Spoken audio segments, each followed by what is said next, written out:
নমস্কার বন্ধুরা, Indian polity by M Laxmikanth সিরিজের দ্বিতীয় ক্লাসে তোমাদের স্বাগত জানাই। ঠিক আছে, আগের ক্লাসে হচ্ছে কোম্পানির রুলটা পড়া হয়েছিল, মানে ভারত এই হিস্টোরিক্যাল ব্যাকগ্রাউন্ডটা শুরু করেছিলাম ফার্স্ট চ্যাপ্টার। আমি আগেও বলেছি যে অ্যাকচুয়ালি আমি সেভেন্থ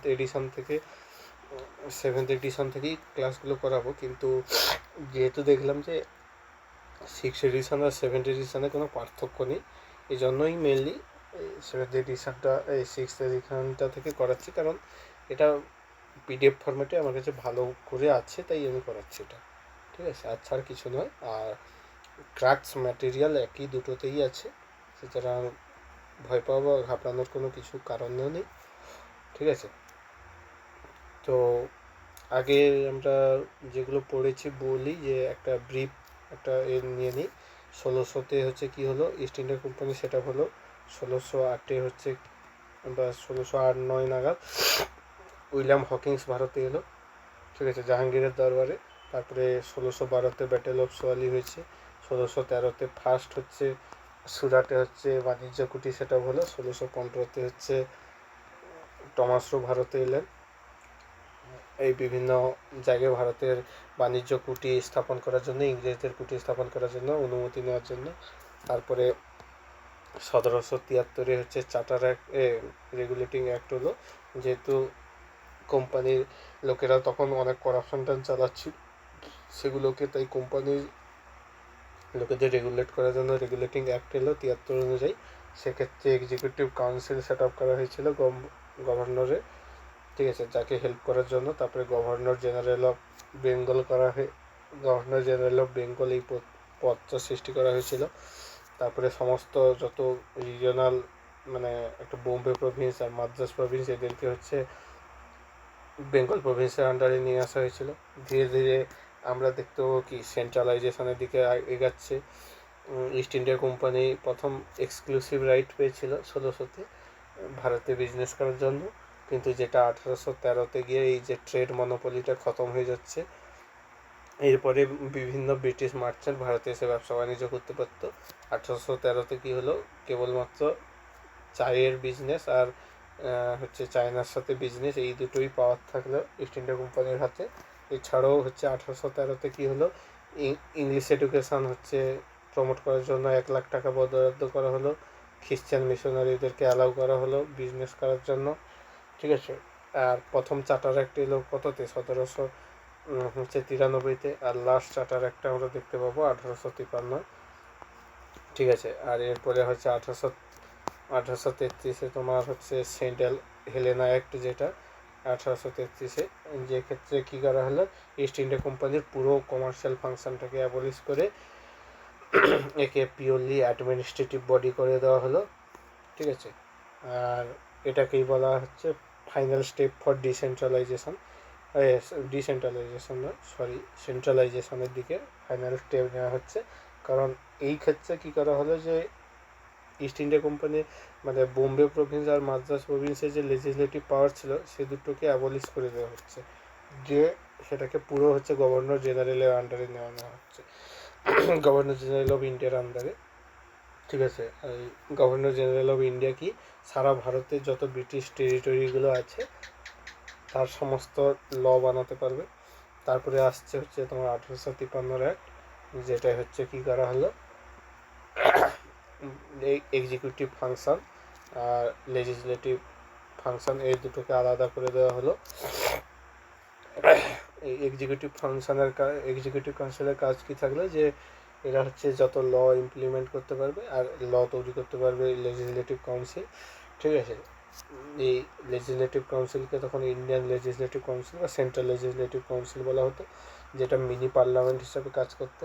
ঠিক আছে, যেহেতু বোম্বে আর মাদ্রাস প্রভিন্সের যত ক্ষমতা, লেজিসলেটিভ ক্ষমতা তুলে নেওয়া হয়ে মানে সেটা হচ্ছে সেন্ট্রাল লেজিসলেটিভ কাউন্সিলের আন্ডারে চলে আসছে, এই জন্য সেন্ট্রাল লেজিসলেটিভ কাউন্সিল তো 6জন মেম্বার বিশিষ্ট একটা মানে সভা গঠন করা হয়েছিল, যার 4জন মেম্বারকে 4টা প্রভিন্স থেকে তোলা হয়েছিল। একটা বেঙ্গল প্রভিন্স থেকে একজনকে নেওয়া হলো, বোম্বে প্রভিন্স থেকে একজনকে নেওয়া হয়েছে, মাদ্রাজ প্রভিন্স থেকে নেওয়া হয়েছে, আর এখানে আগ্রা প্রভিন্স থেকে নেওয়া হয়েছে। এই 4 জনকে 4 জায়গা থেকে, এই 6 জনের মধ্যে 4 জনকে এইখানে যোগ করা হয়েছে, এটা দেখতে পাবে। এরপরে ধীরে ধীরে হচ্ছে এরপরে হচ্ছে 1857 হচ্ছে সিপাহী বিদ্রোহ হবে। সিপাহী বিদ্রোহ এতটাই ভয়ঙ্কর আকার ধারণ করবে যে ব্রিটিশ গভর্নমেন্ট রীতিমতো ভয় পড়ে যাবে যে এরকম যদি চলতে থাকে তো ভারতের তো সমস্যা হবে। এই জন্য হচ্ছে করলে রানী ভিক্টোরিয়া কী করলে এ আর তখন তো ক্যানিংয়ের শাসনকাল চলছে। এলাহাবাদের মিন্টো পার্কে হচ্ছে কুইন্স ডিক্লারেশন জারি করলো, ঠিক আছে, 8ই নভেম্বর 1858। ঠিক আছে, এটা কি বলা হলো, কয়েকটা বিভিন্ন বিষয়ে করা হয়েছিল। এক্ষেত্রে ডকট্রিন অফ ল্যাবসকে অ্যাবলিশ করে দেওয়া হয়েছিল। তারপরে আরও বলা হয়েছিল যে ইংরেজরা ভারতে কোনো মানে এই আগ্রাসন নীতি দেখাবে না। তারপরে কোনো দেশীয় ম্যাটারে তারা হস্তক্ষেপ করবে না। তারপর বিভিন্ন রিলিজিয়াস পারপাসে তারা হস্তক্ষেপ করবে না। এরকম আরও বিভিন্ন হচ্ছে করা হয়েছিল, মানে প্রমিস করা হয়েছিল, কিন্তু যেগুলো কোনোটাই মানেনি। কেবল এই রিলিজিয়াস ব্যাপারে তারা ইন্টারফারেন্স করাটা এরপরে বন্ধ করে দিয়েছিল। ঠিক আছে, সেই 1858 থেকেই ক্রাউন রুলটা চালু হলো, যেটা আমরা এবার পড়ব। কোথায় চলে এলাম?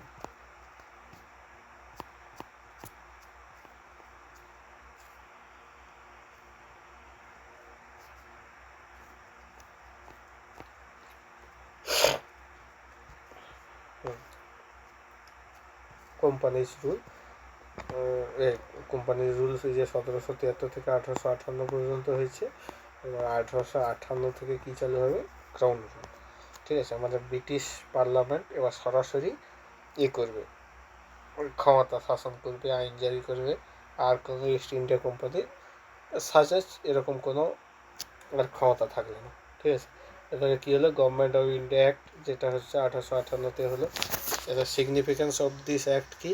এটা হচ্ছে এই যে রিভল্ট অফ 1857, যেটা ফার্স্ট ওয়ার অফ ইন্ডিপেন্ডেন্স বা সিপাহী মিউটিনি বলেছে। এটাকে ফার্স্ট ওয়ার অফ ইন্ডিপেন্ডেন্স কে বলেছে বিডি সাভারকার, বিনায়ক দামোদর সাভারকার বলেছিলেন।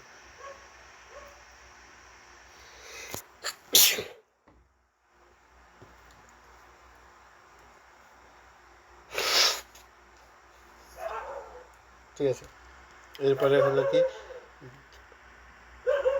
আচ্ছা, the act also known as কি গুড গভর্নমেন্ট অফ ইন্ডিয়া। ঠিক আছে, এটাও পরীক্ষা দেয়।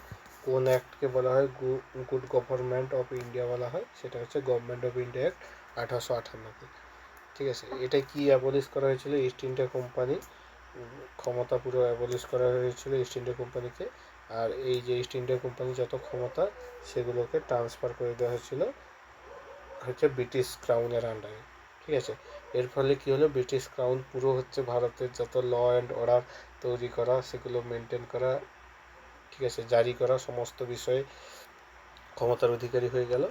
ঠিক আছে, আর এর গুরুত্বপূর্ণ ফিচার্সগুলো দেখি কী কী বলেছে। It provided that henceforth was to be governed by and the name of her majesty। ঠিক আছে, এই যে এটা হিজ ম্যাজিস্ট্রিটা কথাতে হিজ ম্যাজিস্ট্রিটা দেখেছিলাম 1833-এ হয়েছিল। ঠিক আছে, যেটা হার ম্যাজিস্ট্রি করে দেওয়া হলো। হার ম্যাজিস্ট্রি বলতে কি, এটা তো হচ্ছে তোমার কুইন ভিক্টোরিয়ার আন্ডারে এই রুলটা চালু হচ্ছে, সুতরাং হচ্ছে সেটা হার ম্যাজিস্ট্রি হয়ে গেল। ঠিক আছে, তারপরে it change the designation of governor general of India to that viceroy of India. এগুলো অ্যাকচুয়ালি বিশেষ কোনো ক্ষমতা প্রদান করা হতো না, খালি নামের চেঞ্জ করে দেওয়া হতো। ঠিক আছে, ঠিক আছে, আগে যে গভর্নর জেনারেল অফ ইন্ডিয়া ছিল সে এখন ভাইসরয় অফ ইন্ডিয়া নামে পরিচিত হবে। ঠিক আছে, ফার্স্ট ভাইসরয়কে লর্ড ক্যানিং, আর শেষ গভর্নর জেনারেল অফ ইন্ডিয়া হবে কে? Lord Canning. Lord Canning became the first viceroy of India. আচ্ছা, it ended the system of double government. আচ্ছা, এই ডাবল গভর্নমেন্টটা চালু হয়েছিল কবে? সেটা বোর্ড অফ কন্ট্রোল আর কোর্ট অফ ডিরেক্টর, এই দুটো জিনিস হচ্ছে কবে চালু হয়েছিল? 1784 পিটস অ্যাক্টে। কেন এটাকে ডাবল গভর্নমেন্ট বলা হতো? কারণ কি, এই যে বোর্ড অফ কন্ট্রোল, এই এই এই অ্যাক্টের দ্বারা ইস্ট ইন্ডিয়া কোম্পানির কমার্শিয়াল ফাংশন আর পলিটিক্যাল ফাংশন এই দুটোকে সেপারেট করে দেওয়া হয়েছিল। ঠিক আছে, বোর্ড অফ কন্ট্রোল কী করতো, কমার্স পার্টটা দেখতো, আর কোড অফ ডিরেক্টর দেখতো হচ্ছে কোড অফ ডিরেক্টরটা হচ্ছে দেখতো বিজনেসটা, আর বোর্ড অফ কন্ট্রোল দেখতো পলিটিক্যাল ফাংশনটা। এটাই হচ্ছে ডুয়াল গভর্নমেন্ট, ডাবল গভর্নমেন্ট নামে পরিচিত ছিল। সেই ডাবল গভর্নমেন্টের সিস্টেমটা অ্যাবলিশ করা হচ্ছে কবে? 1858 অ্যাক্টে। ঠিক আছে, 1858 অ্যাক্টে। তারপরে নেক্সট কি আছে, it created the new office of secretary of state, secretary of state of India. এই secretary of state of India এই পদ একটা বিশেষ তৈরি করা হলো। এটা হচ্ছে গুরুত্বপূর্ণ একটা পদ, কিন্তু এর পরে অনেক জায়গায় হচ্ছে এর প্রভাব আমরা দেখতে পাবো ভারতীয় ইতিহাসের ক্ষেত্রে। আচ্ছা, এবার এই secretary of state of India, যার কমপ্লিট অথরিটি হচ্ছে ছিল কি ইন্ডিয়ান অ্যাডমিনিস্ট্রেশনের আন্ডারে, মানে সরি এই ব্রিটিশ ভাইসরয় তো হচ্ছে মেন ব্রিটিশ যে টেরিটরি, তার হেডকে ভাইসরয়, আর এই ভাইসরয়ের ওপরেও হচ্ছে ক্ষমতা কার ছিল? Secretary of state of India. একে কমপ্লিট অথরিটি দেওয়া হয়েছিল, আর কন্ট্রোল দেওয়া হয়েছিল কার উপরে? ওভার ইন্ডিয়ান অ্যাডমিনিস্ট্রেশনের উপরে কমপ্লিট ক্ষমতা দেওয়া হয়েছিল একে। ঠিক আছে, এই সেক্রেটারি অফ স্টেট অ্যাকচুয়ালি কে ছিল? এই অ্যাকচুয়ালি ছিল was a member of British cabinet. British যে মন্ত্রিসভা বা মন্ত্রিমণ্ডল ছিল, তার একজন সদস্য ছিল সেক্রেটারি অফ স্টেট। ঠিক আছে, যে কমপ্লিটলি রেসপন্সিবল কার দিকে ছিল? ব্রিটিশ পার্লামেন্টের দিকে কমপ্লিটলি রেসপন্সিবল ছিল। আমরা জানি না আমাদের হচ্ছে কাউন্সিল অফ মিনিস্টার কার প্রতি হচ্ছে রেসপন্সিবল থাকে? লোকসভার প্রতি। সেরকমই হচ্ছে এই সেক্রেটারি অফ স্টেটও তো একজন কাউন্সিল অফ মেম্বার, সে কার দিকে হচ্ছে হবে? আলটিমেটলি রেসপন্সিবল কার দিকে হবে? পার্লামেন্টের দিকে। ঠিক আছে, আর এই সেক্রেটারি অফ স্টেটকে হচ্ছে অ্যাসিস্ট করার জন্য, সে একা তো, সে তার অফিস অ্যাকচুয়ালি হবে ব্রিটিশে, মানে ব্রিটেনে। সে তো ব্রিটিশ পার্লামেন্টের একজন সদস্য, সে তো ভারতে এসে সব কিছু সবসময় করতে পারবে না। ফলে তাকে অ্যাসিস্ট করার জন্য একজন 15 জন মেম্বারের একটা কাউন্সিল গঠন করা হয়েছিল। ঠিক আছে, 15 মেম্বার কাউন্সিল গঠন করা হয়েছিল তাকে অ্যাসিস্ট করার জন্য। ঠিক আছে, যার চেয়ারম্যান হচ্ছে হবে মানে সেক্রেটারি অফ স্টেট নিজেই। ঠিক আছে, আর এই যে 15 মেম্বারের কাউন্সিল, এটা হচ্ছে অ্যাডভাইজারি বডি হিসাবে কাজ করতো। মানে এর হচ্ছে মানে যে ডিসিশনগুলো, এগুলো মান্য হবে এরকম কোনো বাধ্যবাধকতা ছিল না। এ অ্যাডভাইজারি বডি, মানে এ সলা পরামর্শ দিত। ঠিক আছে, আর একটা কি, it constitute the secretary of state in council as a body of corporate capable of suing and being sued in India and in England. এ হচ্ছে কি ইংল্যান্ড আর ইন্ডিয়ার ক্ষেত্রে যাতে বোর্ড সুইটেবল হয়ে কাজ করতে পারে সেজন্য হয়েছিল। আচ্ছা, তারপরে the act of 1858 however largely confined to the improvement of Indian administrative machinery by which Indian government was supervised control in England. ঠিক আছে, এর দ্বারা কি করা হলো? এই যে সেক্রেটারি অফ স্টেট গঠন করা হলো, সে আবার কোথায় থাকবে? সে লন্ডনে বসে থাকবে। এর ফলে কি ব্রিটিশ গভর্নমেন্টকে, ভারতীয় গভর্নমেন্টকে বা ভারতীয় পুরো জিনিসটাকে ইংল্যান্ড থেকে বসেই কন্ট্রোল করা হতো। ঠিক আছে, it did not alter any substantial way of system of government that prevail in India. মানে ইন্ডিয়াতে যে সমস্ত সিস্টেম হতো, সেগুলো সাজ হয়ে কোনোভাবে মানে চেঞ্জ করেনি এই একটা। খালি ব্রিটিশ যে মোনার্ক, আগে ইস্ট ইন্ডিয়া কোম্পানি মানে ভারতের ওপরে ক্ষমতা দেখাতো, এখন ব্রিটিশ মোনার্ক সেই ক্ষমতাটা নিজের হাতে তুলে নিল। তার জন্যই হচ্ছে এই একটা মানে মেনলি এসেছিল। ঠিক আছে, সেটাই বলেছে, এর ফলে কোনো সিস্টেম অফ গভর্নমেন্টে কোনো চেঞ্জ আসেনি। ঠিক আছে, যেটা আগেই ছিল সেটা এখনও থাকবে। ঠিক আছে,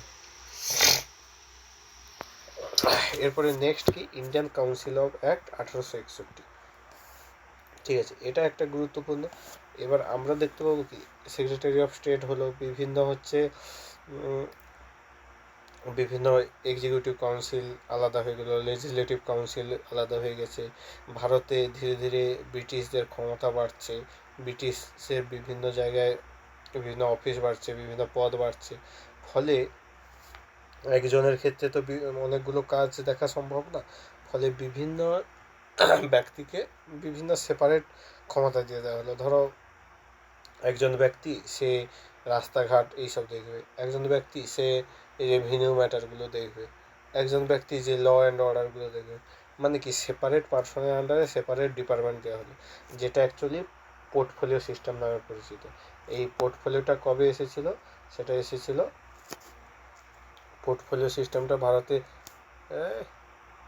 পোর্টফোলিও সিস্টেমটা ভারতে ইন্ট্রোডিউস হয়েছিল কবে?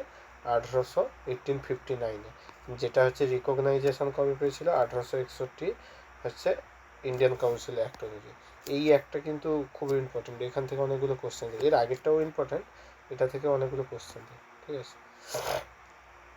যেমন it made the beginning of the representative institution by associating Indians with law making process. হ্যাঁ, যেটা বলেছিলাম 1853-তে কী হলো, এই বিভিন্ন হচ্ছে 4টা প্রভিন্স থেকে, বেঙ্গল, বোম্বে, তারপরে মাদ্রাস আর আগ্রা, এই 4টা প্রভিন্স থেকে 4জন লোকাল, মানে লোকাল মিন্স জনসাধারণকে না, ওই ইংরেজ, মানে ওই লোকাল প্রভিন্সগুলো থেকে 4জন ইংরেজকে নিয়ে লেজিসলেটিভ কাউন্সিলে জায়গা দিল। 6জন মেম্বারের মধ্যে এই 4জন হলো।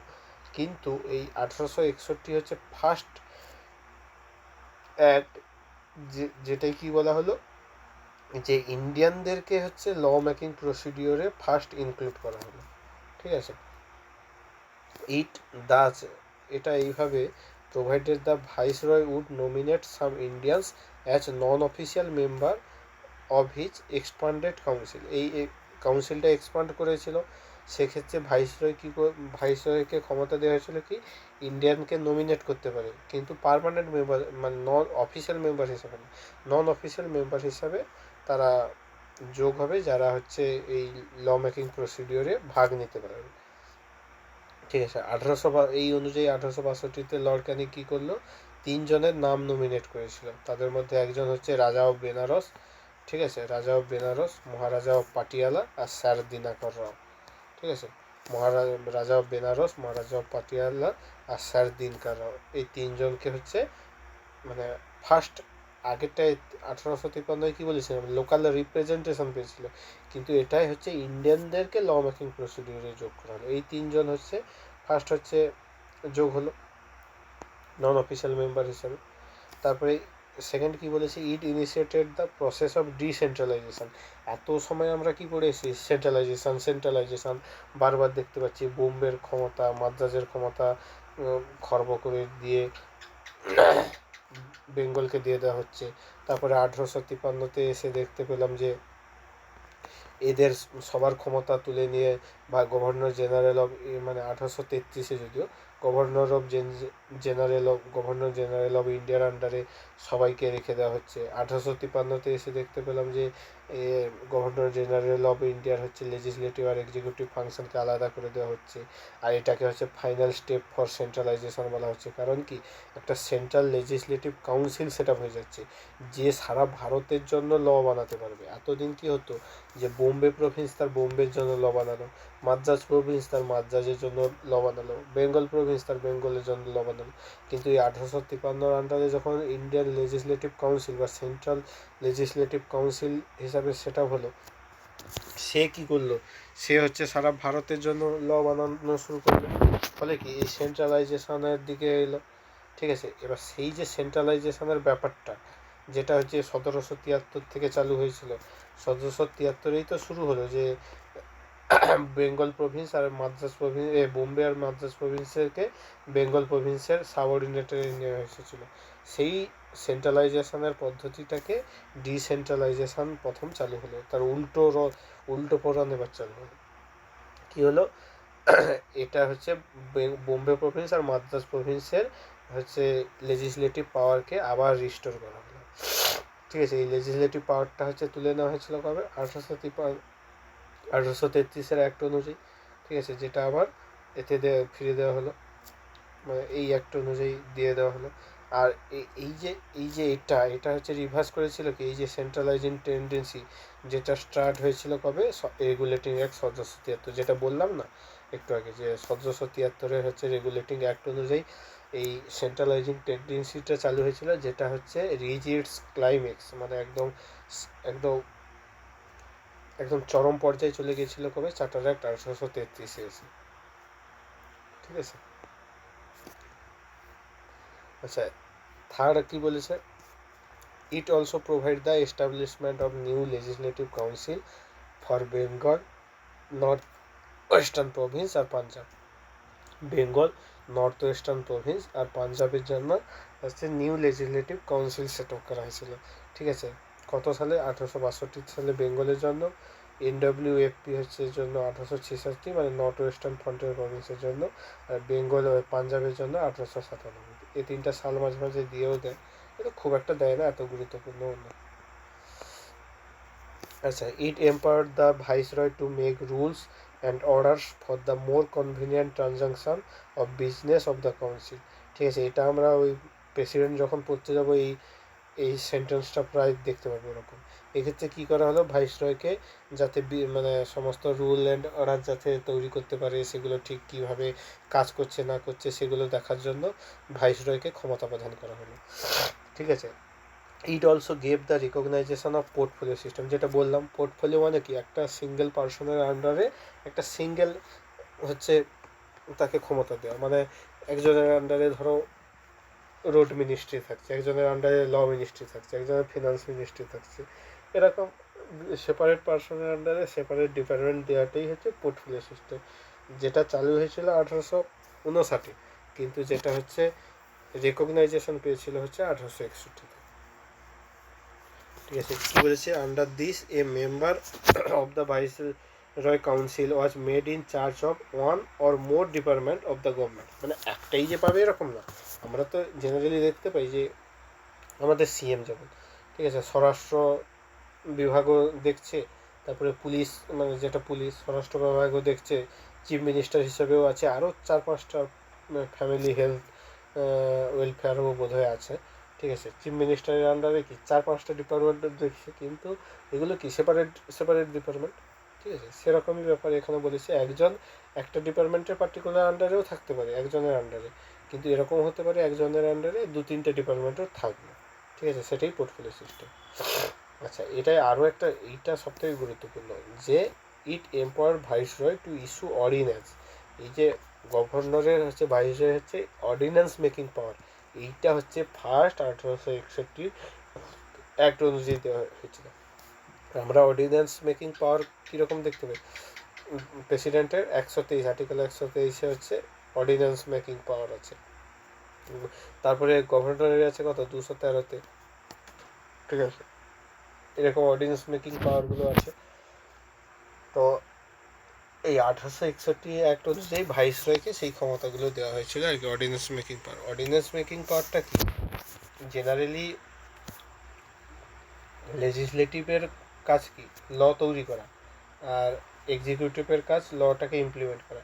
লেজিসলেটিভ যদি ল না বানায় তো তাহলে কী করে হবে, কিন্তু এই লেজিসলেটিভকে ল বানাতে গেলে তো তাকে সেটিংয়ে থাকতে হবে, মানে যখন অধিবেশন চলবে সেই সময় তো ল বানাতে হবে, এমনি তো যখন খুশি গিয়ে বানাবো বললে হবে না।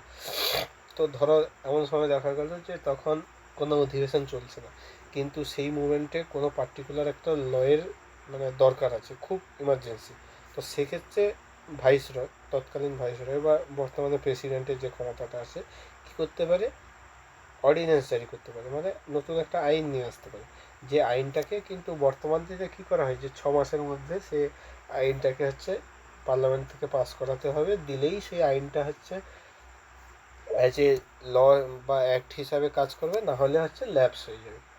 কিন্তু তৎক্ষণাৎ তো সেইটার দরকার ছিল, সেই আইনটা নিয়ে আসা, তো সেই আইনটাকে আনা, সেই আইনটা নিয়ে আসাটাই হচ্ছে অর্ডিন্যান্স। ঠিক আছে, এই অর্ডিন্যান্স ইস্যু করার পাওয়ারটা হচ্ছে ভাইসরয়কে দিয়ে দিয়েছিল। তাহলে 1861-তে কী কী হলো, লোকালদেরকে মানে ইন্ডিয়ানদেরকে ল মেকিং প্রসিডিওরে নেওয়া হলো, যেমন মহারাজা অফ পাটিয়ালা, তারপরে রাজা of Benaras R sir Dinkar রাওকে।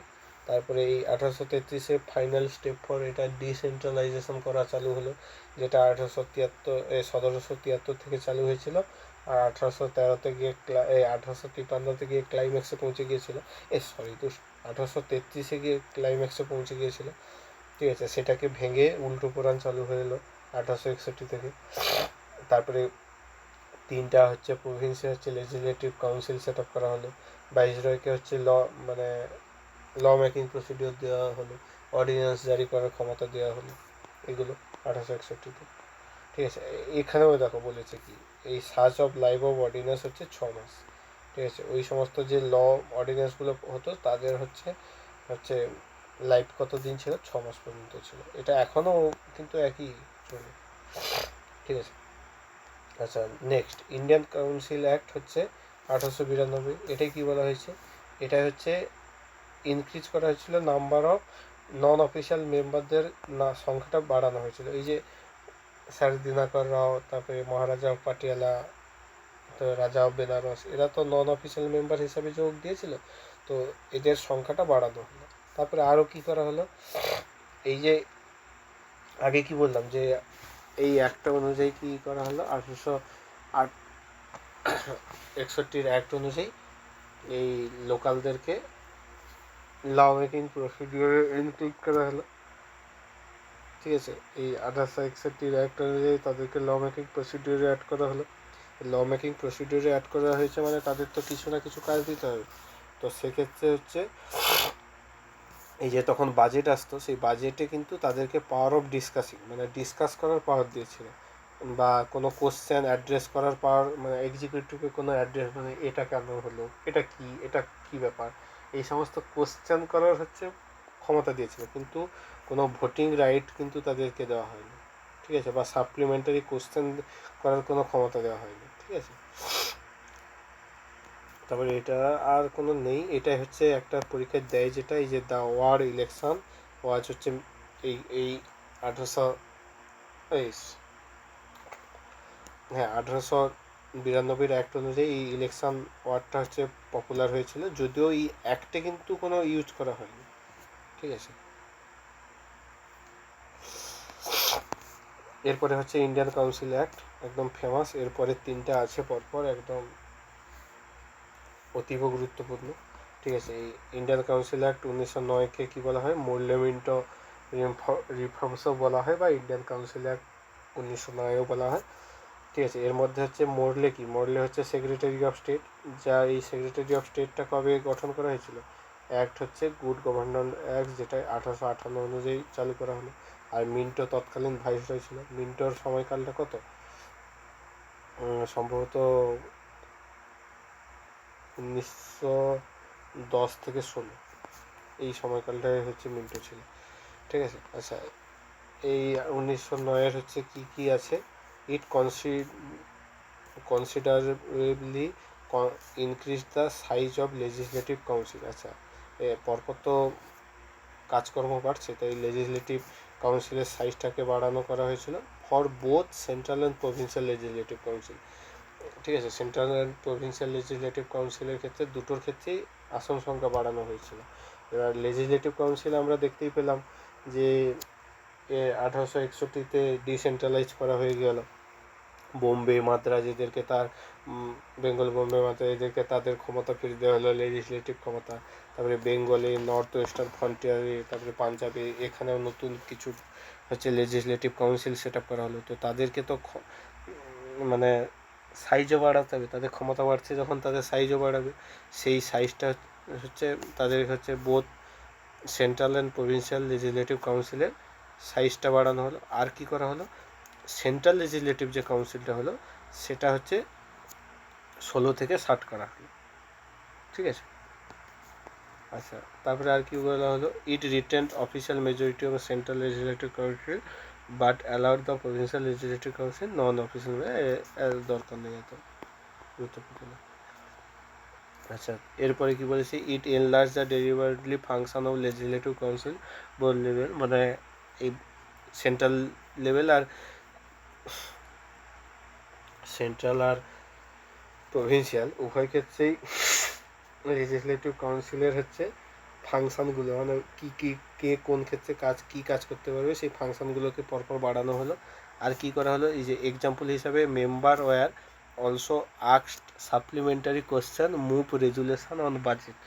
আমরা দেখতে পেলাম কি 1892তে কী করা হলো, বাজেটে খালি কোশ্চেন অ্যাড্রেস করার ক্ষমতা দেওয়া হয়েছিল, ঠিক আছে, কিন্তু কোনো সাপ্লিমেন্টারি কোশ্চেন জিজ্ঞাসা করার ক্ষমতা দেওয়া হয়নি বা ভোট করার ক্ষমতা দেওয়া হয়নি। এক্ষেত্রে কী করা হলো, সাপ্লিমেন্টারি কোশ্চেন করারও সুযোগ দেওয়া হলো, আর সেই ওই বাজেটের কোনো স্পেশাল ইস্যুতে রেজুলেশনও মুভ করার ক্ষমতা দেওয়া হলো। তাহলে এটা একটা গুরুত্বপূর্ণ প্রভিশন, এটা লাগবে।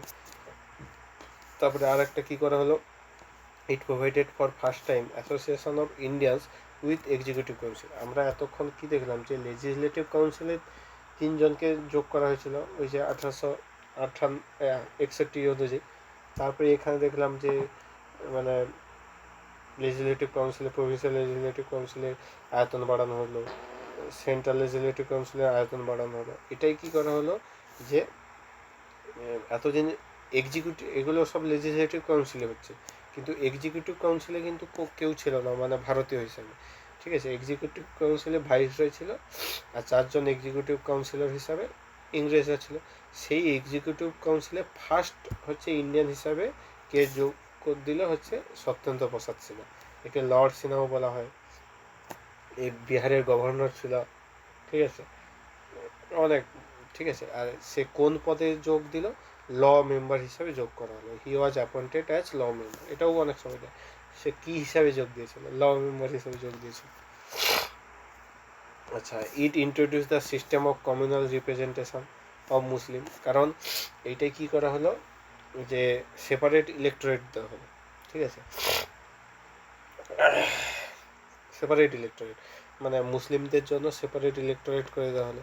এই জন্য মিন্টোকে কিন্তু father of communal representation of India বলা হয়, ঠিক আছে। এই যে মিন্টোকে বলা হয়, ঠিক আছে, এই যে ফাদার অফ কমিউনাল ইলেকটোরেট অফ ইন্ডিয়াও বলা হয় মিন্টোকে।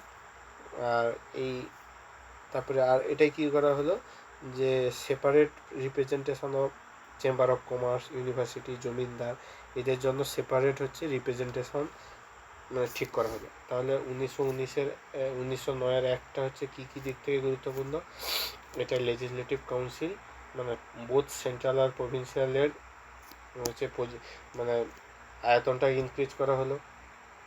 তারপরে এটাই হচ্ছে তাদের ফাংশন বৃদ্ধি করা হলো।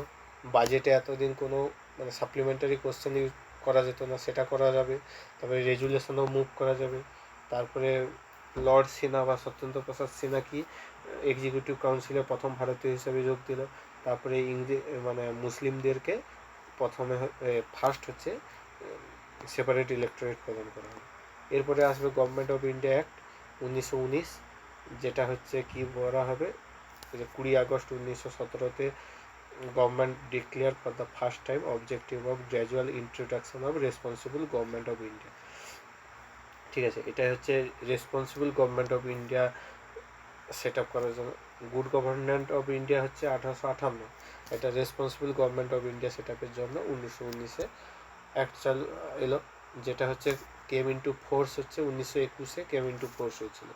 এই অ্যাক্টকে বলা হয় আরও কি বলা হয়, মন্টেগু চেমসফোর্ড। এই মন্টেগু হচ্ছে সেক্রেটারি অফ স্টেট আর চেমসফোর্ড হচ্ছে ভাইসরয় অফ ইন্ডিয়া। এটা কোশ্চেন দেয় এগুলো, মানে এই গভর্নমেন্ট অফ ইন্ডিয়া অ্যাক্ট 1919-কে কী বলা হয়, ঠিক আছে, যার মধ্যে হচ্ছে মন্টেগু কে ছিল, চেমসফোর্ড কে ছিল, ঠিক আছে, এইগুলো কোশ্চেন দেয় কিন্তু, ঠিক আছে। এটাই কী করা হলো, it relax the central control over province, demarketing the central আর প্রভিন্সিয়াল সাবজেক্ট।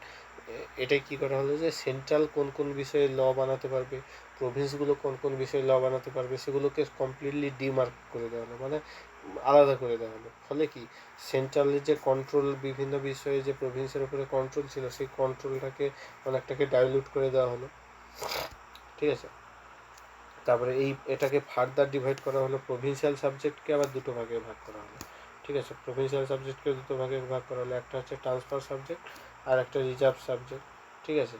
এই ট্রান্সফার সাবজেক্টটা কি, মানে গভর্নর হচ্ছে তার মিনিস্টারের মতামত নিয়ে এগুলো কাজকর্ম করতে পারত। আর রিজার্ভটা হচ্ছে এটা কমপ্লিটলি গভর্নরের আন্ডারে দিয়ে দেওয়া হলো।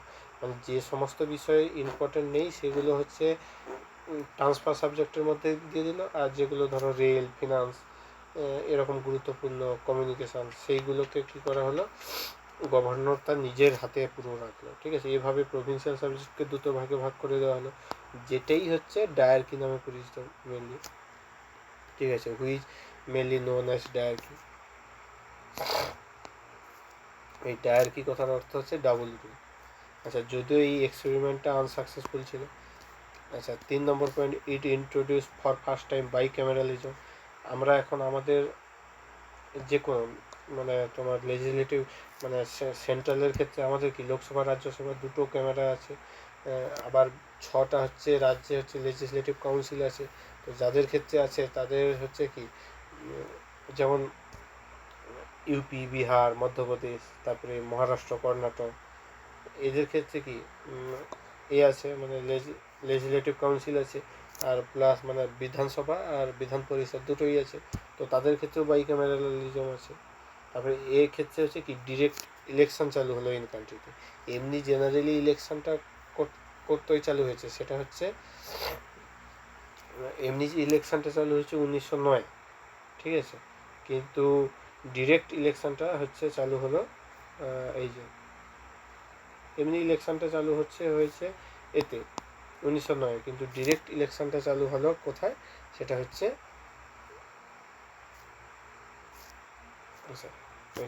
ডিরেক্ট ইলেকশনটা চালু হলো সেটা হচ্ছে এই 1919-এর অ্যাক্ট অনুযায়ী। ঠিক আছে, আর এটাই হচ্ছে আপার হাউস, লোয়ার হাউস, যে council of state, lower house, legislative assembly, এগুলোতে আলাদা করা হলো।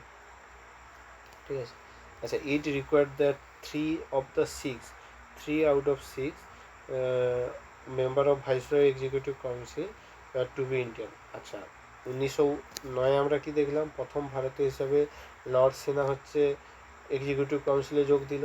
আর 1919-এ এসে আমরা কি দেখতে পাবো, যে এই 6জন মেম্বার যে এক্সিকিউটিভ কাউন্সিলে আছে তার মধ্যে 3জনকে ভারতীয় নেওয়া হবে বললো। শুধু বললো কি কমান্ডার অফ চিফ কিন্তু করা হবে না, কারণ জানে কি কমান্ডার অফ চিফ করে দিলে কোথায় হচ্ছে বিদ্রোহ ঘোষণা করে দেবে, তখন ঝামেলা হয়ে যাবে। এই জন্য কমান্ডার অফ চিফ বাদে আর বাকি যে 5টা পদ থাকছে সেক্ষেত্রে হচ্ছে 3জন ইন্ডিয়ানকে ইনক্লুড করা হচ্ছে। 1909-এ আমরা কি দেখেছিলাম, মুসলিমকে হচ্ছে কমনল্যান্ড রিপ্রেজেন্টেশন দিয়েছিল। আর এক্ষেত্রে আরও 4টা গোষ্ঠীকে দেওয়া হলো। কাকে? শিখকে দেওয়া হলো, খ্রিশ্চানকে দেওয়া হলো, অ্যাংলো ইন্ডিয়ানকে দেওয়া হলো, ইউরোপিয়ানকে দেওয়া হলো। এদেরকে কমনওয়েলথ রিপ্রেজেন্টেশন দেওয়া হলো। ঠিক আছে, লেজিসলেটিভ কাউন্সিলে। তারপরে ইট গ্র্যান্টেড দ্য ফ্রাঞ্চাইজ লিমিটেড পিপুল। ঠিক আছে, এই যে প্রপার্টি, ঠিক আছে, তারপরে এডুকেশান, ট্যাক্স, এই 3টা ক্ষেত্রে কী করা হলো, কিছু লিমিটেড সংখ্যক মানুষকে ফ্র্যাঞ্চাইজিস দেওয়া হলো। ঠিক আছে, মানে ভোট দেওয়ার ক্ষমতা দেওয়া হলো। ঠিক আছে, তারপরে it created a new office of high commissioner, British high কমিশনারের অফিস সেট আপ করা হলো। কোথায়? লন্ডনে। যার কাজ হবে কি ভারতের বিভিন্ন সমস্যাগুলো লন্ডনের ব্রিটিশ পার্লামেন্টে গিয়ে বলা, সেজন্য ব্রিটিশ হাই কমিশনারের অফিস সেট আপ করা হলো লন্ডনে। তারপরে এটা আরও কি প্রোভাইড করলো, public service commission set up করার জন্য মানে সুপারিশ করলো, যেটা এই অনুযায়ী কি সেন্ট্রাল পাবলিক সার্ভিস কমিশন হচ্ছে 1926-এ সেটা হলো, যেটাকে আমরা বর্তমানে কি ইউনিয়ন পাবলিক সার্ভিস কমিশন বা ইউপিএসসি বলে থাকি। ঠিক আছে, এটা কোন কমিটির রেকমেন্ডেশনে হয়েছিল? এই যে এটা হয়েছিল সম্ভবত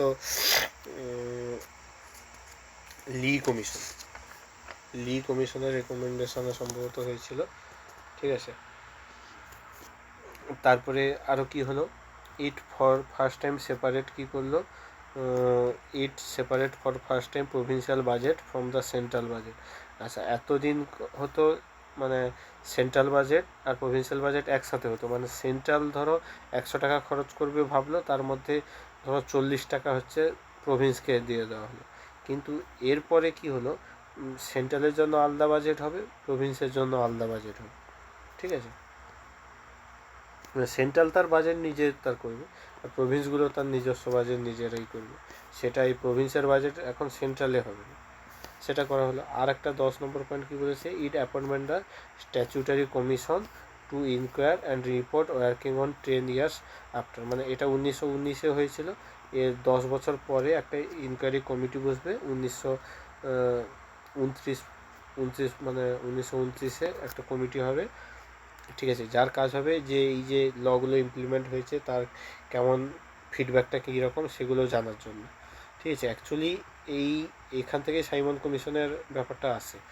এটা তো অ্যাকচুয়ালি 10 বছরের পরে মানে গঠন করার কথা বলা হয়েছিল, মানে হিসাব মতো 1929-এ গঠন হতো, কিন্তু সাইমন কমিশন কী করলো যে 1987 চলে এলো, মানে তখনও 2 বছর বাকি ছিল, ঠিক আছে। এজন্যই হচ্ছে অ্যাকচুয়ালি ভারতীয়রা খেপে গিয়েছিলো। ভারতীয়দের খেপে যাওয়ার আরও কারণ ছিল যে মানে ভারতীয়দের তর্ক কী, যেহেতু ভারতের আইন তৈরি হবে, ভারতবাসীদের জন্য আইন তৈরি হবে, ভারতের কনটেক্সটে আইনটা তৈরি হচ্ছে, তো ভারতীয়দের ইনক্লুড করাটা কি দরকার না?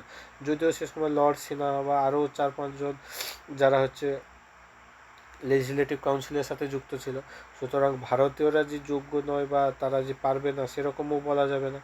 সুতরাং তাদেরকে কোনোভাবে ইনক্লুড না করে পুরো 7 জন মেম্বারকেই হচ্ছে ব্রিটিশ গভর্নমেন্ট মানে ব্রিটিশ অরিজিনাল 7 জন মেম্বার নিয়ে সাইমন কমিশন গঠন হলো। সেজন্যই হচ্ছে লালা লাজপত মানে সমস্ত পার্টি হচ্ছে কী, সমস্ত না বেশিরভাগ পার্টিরা হচ্ছে কী করলো, বিক্ষোভ করেছিল। কারা কারা করেনি, ইউনিয়নিস্ট অফ পাঞ্জাব, তারপরে আর সেন্ট্রাল অচ্ছুত ফেডারেশন, তারপরে মুসলিম লীগের মোহাম্মদ সাফির যে মানে ডিভিশনটা সেটা করেছিল, সাপোর্ট করেছিল এরা। তারপরে ইউনিয়নিস্ট পার্টি, তারপরে জাস্টিস পার্টি, এরা হচ্ছে সাইমন কমিশনকে আবার সাপোর্ট করেছিল, ঠিক আছে।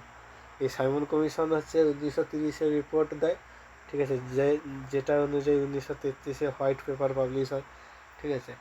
আর এর রেকমেন্ড কী করেছিল, এই যে ডায়ার্কি অ্যাবলিশ করে দিতে হবে। অ্যাবলিশন অফ ডায়ার্কি কোথায়, প্রভিন্সে ডায়ার্কি অ্যাবলিশ করে দিতে হবে, ঠিক আছে।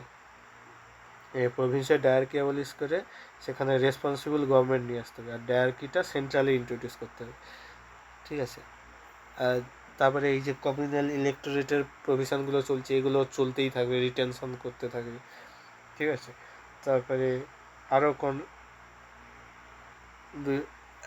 এই যে white paper on constitutional reforms was prepare, যেটারই জন্য এই যে তারপরে and submitted for the consideration of joint select committee of the British parliament. এই হোয়াইট পেপার পাবলিশ করেছিল, যেটা জয়েন্ট সিলেকশন কমিটির কাছে পাঠিয়েছিল ফাইনাল অ্যাপ্রুভালের জন্য, যার জন্যই হচ্ছে এই যে গভর্নমেন্ট অফ ইন্ডিয়া অ্যাক্ট 1935 এসেছে, ঠিক আছে। এই অনেক সময় কোশ্চেন দেয় গভর্নমেন্ট অফ ইন্ডিয়া অ্যাক্ট 1935-এর জন্য মেনলি রেসপন্সিবল কে, এই যে জয়েন্ট সিলেকশন কমিটি, তারপরে এই যে হোয়াইট পেপার যেটা হচ্ছে সাইমন কমিশনের রিপোর্ট অনুযায়ী তৈরি হয়েছিল, তারপরে এই যে কমিউনালদের রিপ্রেজেন্টেশন দিয়ে দিচ্ছে, ঠিক আছে।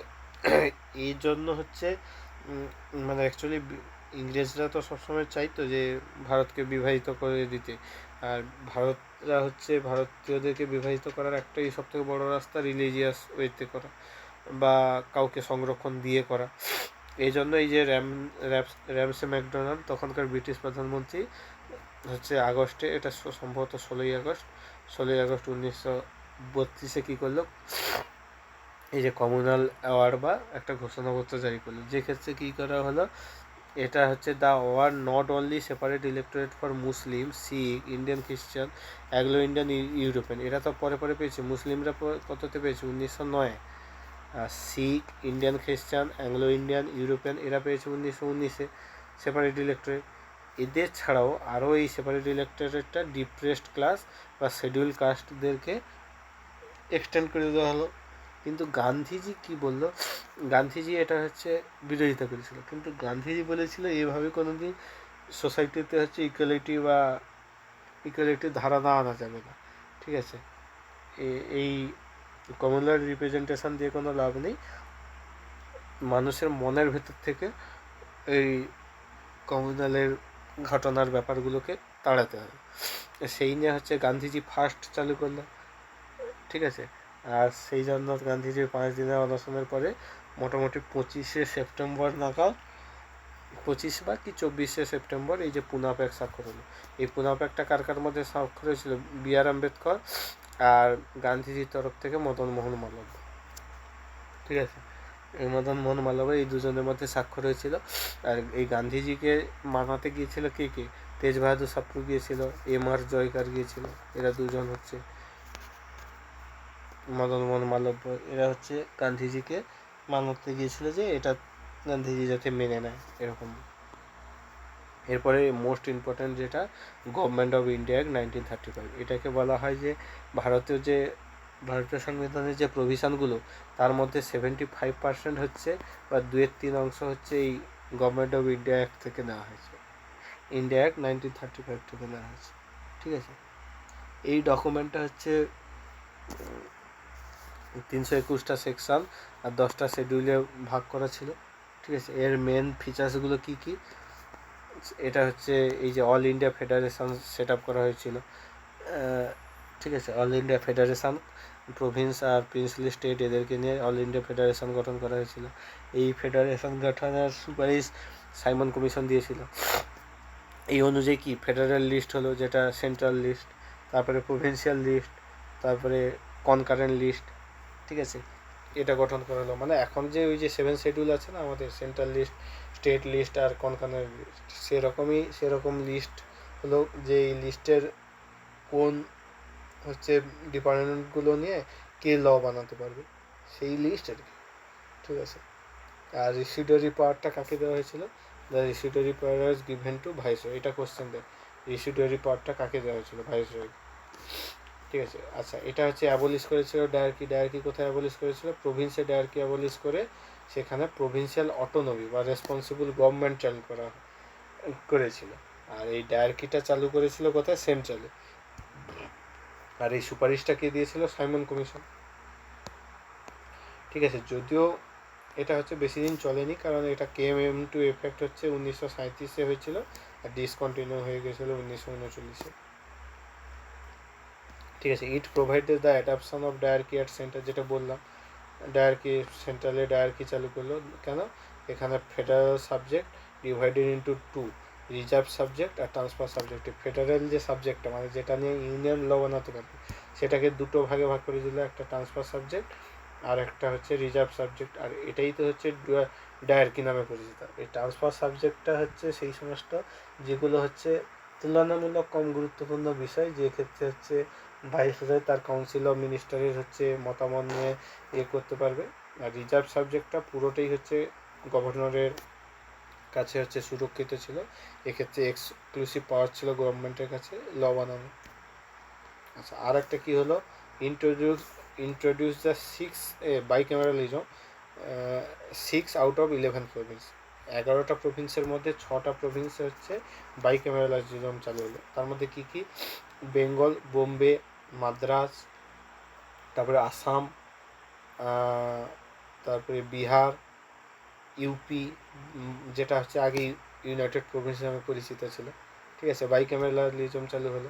এই বাইক্যামেরালিজম মানে কি আপার হাউস আর লোয়ার হাউস থাকবে। তারপরে আরও কি হলো? প্রথমে আমরা কি 1909-এ পড়লাম মুসলিমকে কমন মানে রিপ্রেজেন্টেশন দিল। ঠিক আছে, তারপরে 1919-এ কী পড়লাম? চারটাকে দিল, চারটা দলকে, শিখ, ইন্ডিয়ান খ্রিস্টান, ইউরোপিয়ান আর অ্যাংলো ইন্ডিয়ান। আর এইটাই এসে 1935-এ এসে কী হলো? 3টা ক্লাসকে, লেবার ক্লাসকে দিল, ওমেনদেরকে দিল আর একটা শিডিউল কাস্ট, এই 3জনকে হচ্ছে মানে কমিউনাল রিপ্রেজেন্টেশন দেওয়া হলো।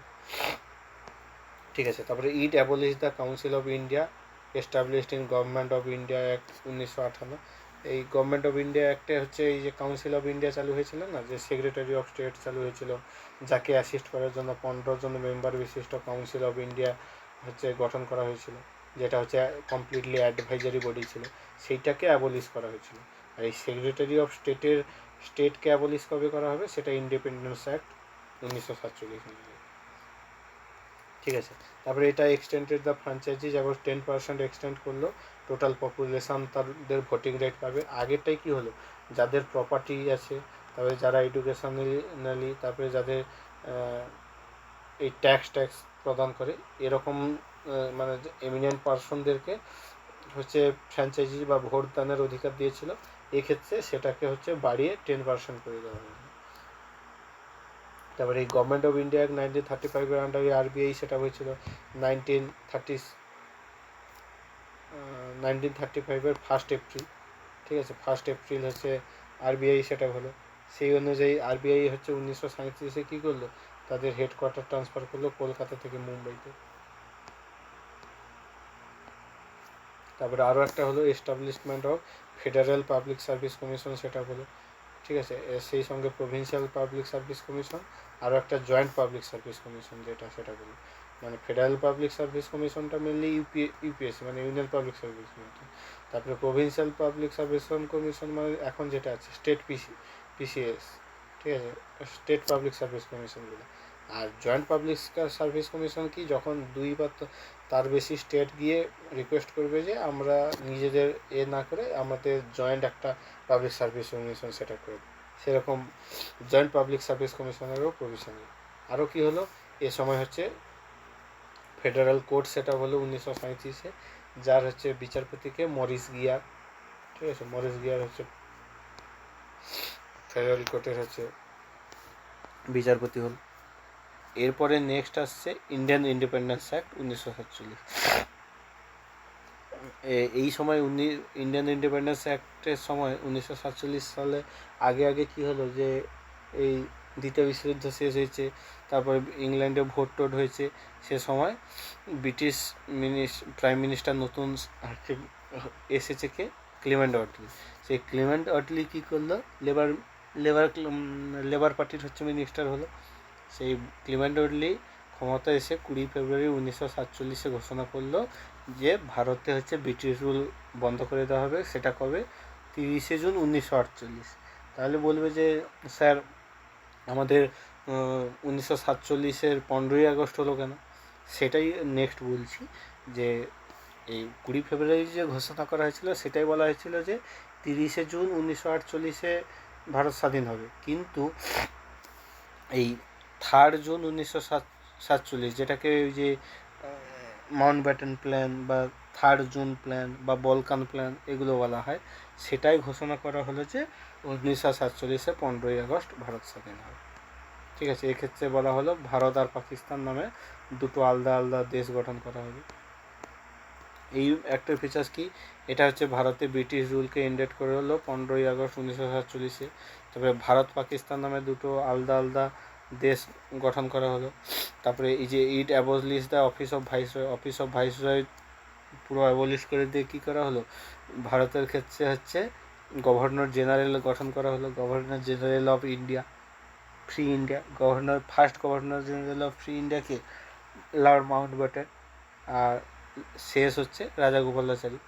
তারপরে it empowered the constitutional assembly. এই একটা কী করলো, যে কনস্টিটিউশনাল অ্যাসেম্বলি ছিল তাকে ক্ষমতা দিল যে সে হচ্ছে কনস্টিটিউশন তৈরি করতে পারবে, অ্যানাক্ট করতে পারবে, অ্যাডপ্ট করতে পারবে, এগুলো পারবে। তারপরে it empower the constitutional assembly of both dominion, মানে পাকিস্তান আর ভারত দুজনের ক্ষেত্রে তারা তাদের রেসপেক্টিভ টেরিটরির জন্য ল বানাতে পারবে। তারপরে it abolish the office of secretary state, যেটা বলেছিলাম কাউন্সিল, এই সেক্রেটারি অফ স্টেটকে অ্যাসিস্ট করার জন্য যে কাউন্সিল অফ ইন্ডিয়া 15 জন মেম্বারের ছিল, সেটা অ্যাবলিশ হয়েছে হচ্ছে গভর্নমেন্ট অফ ইন্ডিয়া অ্যাক্ট 1935 অনুযায়ী। কিন্তু এই সেক্রেটারি অফ স্টেটের হচ্ছে যে পদটা, সেটা অ্যাবলিশ হলো এই যে 1947 ইন্ডিপেন্ডেন্স অ্যাক্ট অনুযায়ী। আচ্ছা, এই অ্যাক্ট অনুযায়ী কী হলো, ব্রিটিশ প্যারামাউন্টাসি ল্যাপস হয়ে গেল ভারতে। তারপরে ভারত পাকিস্তান নামে দুটো স্বাধীন রাজ্য মানে দেশ গঠন হলো। তারপরে ইট প্রোভাইডেড কি, প্রত্যেকটা ডোমিনিয়ন হচ্ছে গভর্নমেন্ট অফ ইন্ডিয়া অ্যাক্ট 1935 অনুযায়ী হচ্ছে রুল করা হবে। দুটোই মানে ভারত পাকিস্তান দুজনকেই রুল করা হবে যতক্ষণ না পর্যন্ত তাদের নিজস্ব সংবিধান আসছে। ঠিক আছে, এটাও বলা হলো। তারপরে ব্রিটিশ মোনার্ককে হচ্ছে মানে এতদিন কি ব্রিটিশ মোনার্ক কী করতো, যে কোনো বিলের ওপরে ভেটো পাওয়ার লাগাতে পারতো, সেগুলোকে অ্যাবলিশ করা হলো, এইসব আর কি। তারপরে এই যে royal title, empire of India royal title drop করে দেওয়া হলো, বন্ধ করে দেওয়া হলো। যেটা কবে 1876 রয়্যাল টাইটেল অ্যাক্ট অনুযায়ী পেয়েছিল, সেটাকে অ্যাবলিশ করে দেওয়া হলো। তারপরে এই অ্যাপয়েন্টমেন্ট অফ সিভিল সার্ভিসকে ডিসকন্টিনিউ করে দেওয়া হলো। এরপরে ভারত স্বাধীন হওয়ার পরে আবার নতুন রিক্রুটমেন্ট চালু হলো। আচ্ছা, at the stroke of midnight 14 থেকে 15ই আগস্টের মাঝামাঝি মাঝরাতে British rule came to end. ভারতে ব্রিটিশ রুল বন্ধ হয়ে গেল। ভারত পাকিস্তান নামে দুটো আলাদা আলাদা দেশ গঠন হলো, যার lord Mountbatten became first governor general of new dominion of India. He swore Jawaharlal Nehru first prime minister of independent India. ঠিক আছে, সেই কনস্টিটিউশন অ্যাসেম্বলি তো তখন চলছে। এই কনস্টিটিউশনাল অ্যাসেম্বলি 1950-এ ভারতীয় সংবিধান লাগু করবে। সেই ভারতীয় সংবিধান অনুযায়ী 1951-তে ভোট হবে। ঠিক আছে, 1951-52-তে ভোট হবে। তারপরেই তো নতুন ক্যাবিনেট গঠন হবে। ততদিন তো প্রাইম মিনিস্টার আরও থাকবে, ভারতের প্রাইম মিনিস্টার, ফরেন মিনিস্টার এগুলো থাকবে।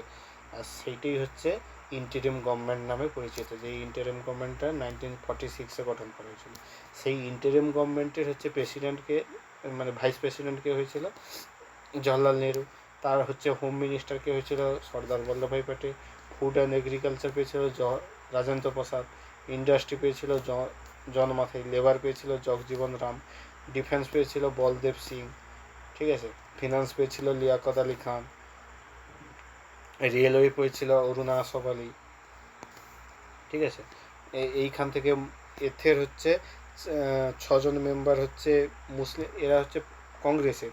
আর 6জন মেম্বার নেওয়া হয়েছিল মুসলিম লীগের থেকে, যেগুলোর মধ্যে লিয়াকত আলী খান ফিনান্স পেয়েছিল, আব্দুল রব নিস্তার পেয়েছিল পোস্ট অ্যান্ড এয়ার কমিউনিকেশন, এগুলো পেয়েছিল। অরুণা আসফ আলী পেয়েছিল এটা আসফ আলী পেয়েছিল রেলওয়ে অ্যান্ড ট্রান্সপোর্ট। তারপরে এই যে শ্রী চুন্দ্রিগড় পেয়েছিল কমার্স। শ্রী গোপালাচারী তো কংগ্রেসের না। এই যে চুন্দ্রিগড় পেয়েছিল কমার্স। তারপরে গজনগর আলী খান পেয়েছিল হেলথ। যোগীন্দর মণ্ডল পেয়েছিল ল। তাহলে 6জন কে? এই যে যোগীন্দ্রনাথ মণ্ডল, গজনফর আলী খান হেলথ, চন্দ্রিগড় কমার্স, আব্দুল রব নিস্তার post and air, Liaquat Ali Khan finance. ঠিক আছে, আরও এই Asaf Ali railway and transport. এই 6জন মুসলিম লীগ থেকে ইন্টারিম গভর্নমেন্টের বিভিন্ন পদ পেয়েছিল, পোর্টফোলিও পেয়েছিল।